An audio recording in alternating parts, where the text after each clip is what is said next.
多分 2B で買う人って体験とかでもないし、どっちかっていうと仕入れとして。体験なんですよ。体験なんですね。基本的には例えばこの前神戸の西区であるキャリアさんが自社のユーザーに対して無料で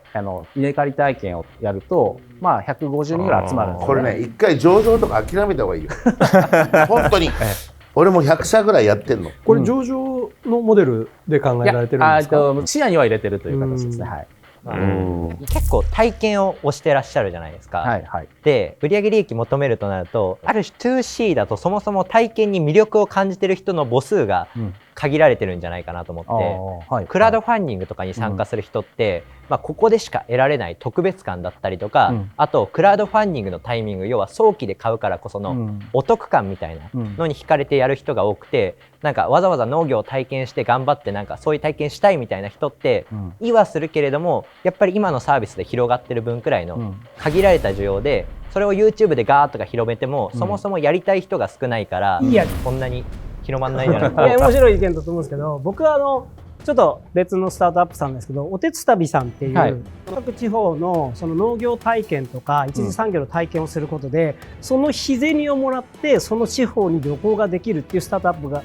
いるんですけど、めちゃくちゃ今伸びてるんですよ。普通に単純にコラボしてもいいと思いますし、例えばちょっと皆さん 2C 否定派な感じは理解はすごいできるんですけど、別に並行して 2C の認知度を高く持ってってマネタイズの柱は 2B の方で立てつつ 2C のその認知を広げて、じゃあ一般層の人たちがそこに行って農業体験をする。だからこっちで別にお金稼がなくても、でも 2C で認知さえ上がれば、このサービスのコミュニティ規模っていうのは絶対上がっていくと思うんで、僕は結構ありな気はするんですけどね。C は難しいよ。やっぱりお金がない人に、お金がないのに C をやると大体もうやばい、潰れると思う会社が。リソースをどこに割いていくかですよね。もう一回上場とか忘れて、今取れてる得意技あるでしょ、ね、理想と違うけど、そこまだスケールするじゃん。10倍でも20倍でも、例えばレストランでうちの食材は自社栽培ですとか言えるんでしょ、言ってるところもでしょ、そしたらめちゃくちゃそのレストランとか飲食店だったらオーナーなりたいと思うよ。いやおっしゃる通りです、その営業だけブワーって100万社ぐらいかけたら、普通に売り上げ10億ぐらいいくんじゃない？いやおっしゃる通りだと思います。だからやりたくないんじゃなくて、それやるべきことだよ。そっから考えたらいいと思う。僕はその 2C を否定してるっていうよりかは、体験に比重を置くのを否定してるみたいなもんで、2C あんまり売り上げ上がらないよみたいな意見多いんですけど、例えばなんかB2C みたいな形で月額で送りますみたいのだったりとか、一個一個の価値に要は単価を上げさえすれば別に 2C だって儲かるものだと思うんですよ。で体験も確かに需要はあるのかもしれないんですけど、体験させられたらなんだろう、安くなってほしいじゃないですか、どっちかっていうと。だから体験を主軸にして単価を上げたり売上利益を求めることって結構不可能に、しかしやるとしてもめちゃくちゃ規模がでかくないといけないから、それだったらもう皆さんが言ってるように 2B とか先やった方がいいよねってなると思うんです。ベンチャーとしてその王道を生かずにどれだけその今日来られてるその企業さんに対して我々が貢献できるかっていうところが多分商談の根本的な考え方の中なので、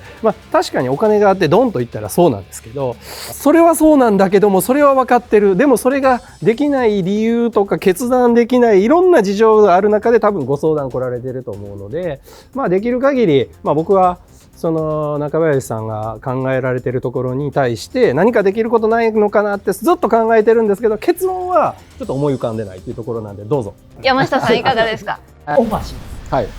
一つ今回の課題で持ってきていただいている 2C のマーケットへの展開っていうのをもし一回抜粋してオファーさせていただくのであれば、ビジネスコンテンツ自体はかなり魅力があるものだと思っていて、 2C の中にもそういう農業体験だったりをしたい人っていうのは結構いると思うんですけど、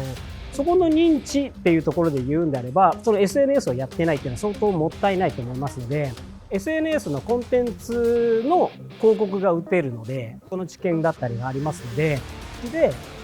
広告を代行させていただいて、ある程度の資金での最初のフォロワーさえ伸ばしていただければ初動はある程度は伸びますので、そこからオーガニックに切り替えて広告を例えば切っていただいても伸びていきますので、それで認知を獲得していく。で今だとインスタとかだったら大体80円から120円ぐらいで1フォロワーでもちゃんと興味がある方がフォロワーになってくれるので、オファーの金額としては基本的にその広告運用費の 18% を、弊社がフィートしていただくっていう形でぜひオファーさせていただければなと思います。うちも今 SNS の代行会社さんを使わせていただいてまして、これがいいのか悪いのかって正直よくわからないというところもあるんで、まあしっかりその KPI であったりとかっていうのはもちろん設定をしてですね進めてはいますと。ただまあじゃあそことまあうまく比較しながらじゃあどうなのかっていうのはちょっと検討したいなと思ってます。広告費用はいくらお考えなんですか？まあいろんなサービスも含めてですけど、まあ、50万ぐらいは毎月使ってるっていう感じですかね。じゃあ5万円で山本先生が、2時間ぐらいかけて売上10億いく道を決めます、作ります。2時間5万円で。オファーで。2時間5万円。オファーです。はい。いかがですか？そうですね。ちょっとタイミング見てぜひお願いしたいと思います。それは。僕はすごい面白いと思いますよ。日本人対象のビジネスじゃないというふうに前提として捉えるとね、外国の人って今こんなところにも外国の人いるのっていうようなところにいるわけですよ。やっぱり海外行ってやっぱりその地元のことを体験したい思いっていうのは日本人よりも多分外国人の人の方が強いっていうふうに思うんで、その外国人の人が外国でこのサービスがあるっていうことを何か知る方法があれば多分僕は面白いだろうなというその視点でずっと聞いてるんですけど、オファーできることがないので申し訳ないです。ありがとうございます。僕の言ってるのは別にその出資者を裏切りなさいとか、社員をリストラしなさいじゃなくて、上場とかそういう甘い言葉抜きにして筋肉質にちゃんと会社なんだから売上利益目標をやれる会社にした上で外国向けでもB2C 向けでも何でもいいよ、やればいいと思うんだよね、はい、でも数字がずれてる中で、定性的な話ばっかしてビジョンばっか言ってても、痛い社長になっちゃう、これ10年続いたらもうやばいでしょ。いやそうだと思います、はい、競合にどんどん取られちゃうから、何売っててもまず数字やるっていう、その方が多分株主の人も喜ぶし、社員も給料上がるし、そうですねと僕は思ってます、日本人を対象にするとどうしてもそのビジネスのやり方っていうのがマニュアル化されてきて偏ってきてしまうので、そうするとやっぱりおっしゃられるように資金がないと勝てないので、僕も海外で日本の食何億かかけてやってるんですけど、何億じゃ足んないなってだからそうするとやっぱり大手が買ってきてしまうんで、ちょっとひねっていただいて、外国の人とどう体験をマッチングするんだ、例えば収穫のところだけを切り取るとか、植えたものを例えば乾燥して加工して送れるのであればそれはそれで一つの手だと思うんですよ、そこまで僕は海外と日本の農業のやり取りに対してちょっと詳しくはないんですけど、でも今日一番熱いですよね。お腹の大丈夫ですのでまあちょっと私も御社のそのビジネスモデル勉強不足だというところはあるので、引き続きちょっと勉強した上で最大1000万とか出資ありえますか？全然あります、最初のビジョンはね面白いと思うんですけど、今目の前でやるべきことと最終のところがまだあんまりつながってないかなっていう、山本さんのオファーのね、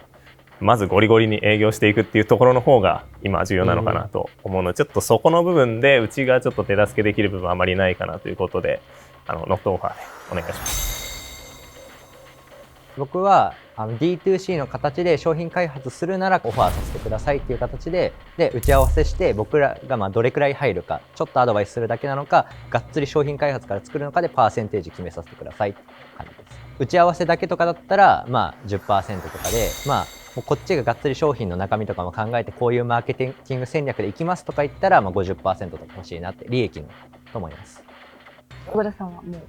今回はノットオファーということで。そうですね、今現状のそのお聞きしたビジネスの中でこうしたらいいのにな、ああしたらいいのになっていうのはぼやっとはこうイメージできるんですけど、今現状私のそのプラットフォームというか考えの中で具体的に金額を示してご提案できるところがない、それは決して御社のビジネスがどうって、御社のビジネスは僕は非常になんかこういいなというふうに思ってるんですけども、私が今のところお力になれるところがないかなというところでノットオファーで。それでは質疑応答オファータイムは終了いたします。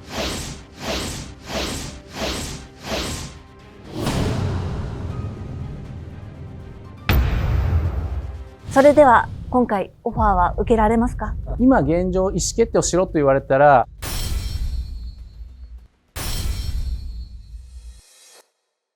すいません、今回はなしでお願いできたらと思っております。最初にオファーいただいた山下様に関しては、現状いろいろとやり取りをさせていただいて、数字の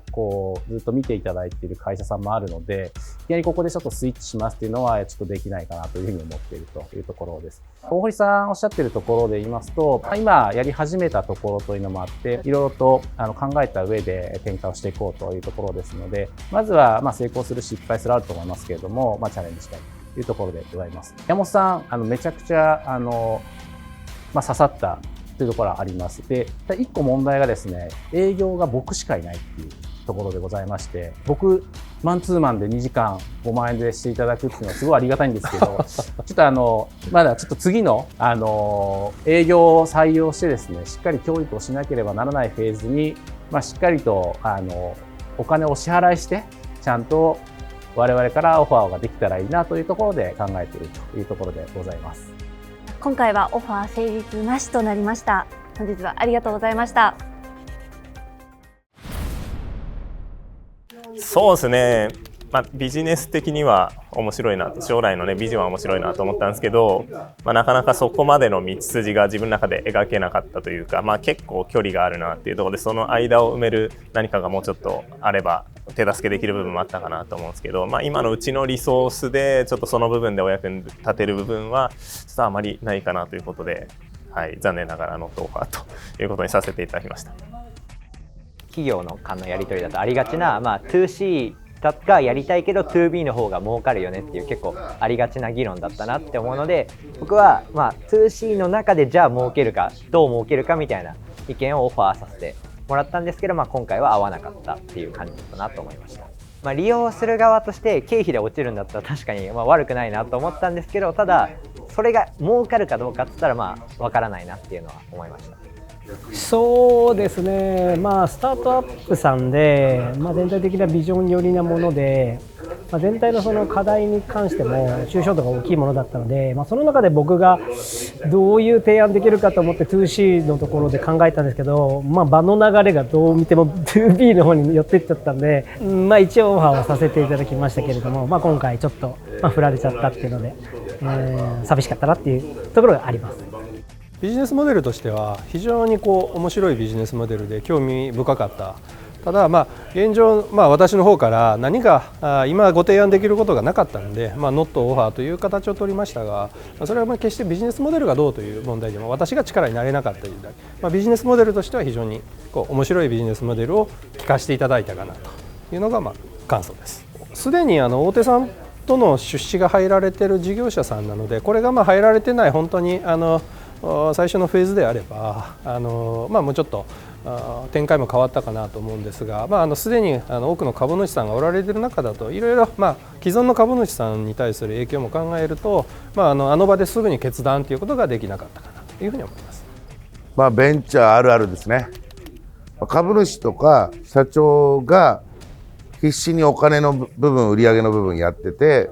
B2C 向けにいろいろアプリとか開発している会社、多分社長の本音ではもっと社員にも組織だってなりふり構わず売り上げを作るみたいなね、筋肉質な部分も求められてるのかなと思って、社長が言えないことを公然と言ってみました。どんな会社もやっぱり最終的にはビジョンとか理念とかをクリアするのに人、物、金とか情報とか技術とかいろいろ必要な経営資源ってあると思うんですけど、彼の会社の場合やっぱりもうこれまでの期間の流れを見て、今はちゃんと売上とキャッシュを作っていかないと大きな投資とかのフェーズに移行できないんで、ずっと自転車操業になっちゃうんじゃないかなと。黒字になったり赤字になったり、だから最後の社長が僕だけが営業やってますと言ったけど、もう全員営業だと。役員も顧問も社員も業託の人もなんなら株主の人もみんなで月にいくらずつコミットしてやるぞというぐらいやればすぐ浮上すると思う。そのいろんな取引先とかね、素晴らしいね、いいことやってんねって終わっちゃうからさ、やっぱ先立つものなかったら夢も実現しないから、だからみんなで今の強みをうまく生かしてお金を稼ぐっていうのを先にやった方が結果として全員がハッピーになるんじゃないかなというふうに強調しました。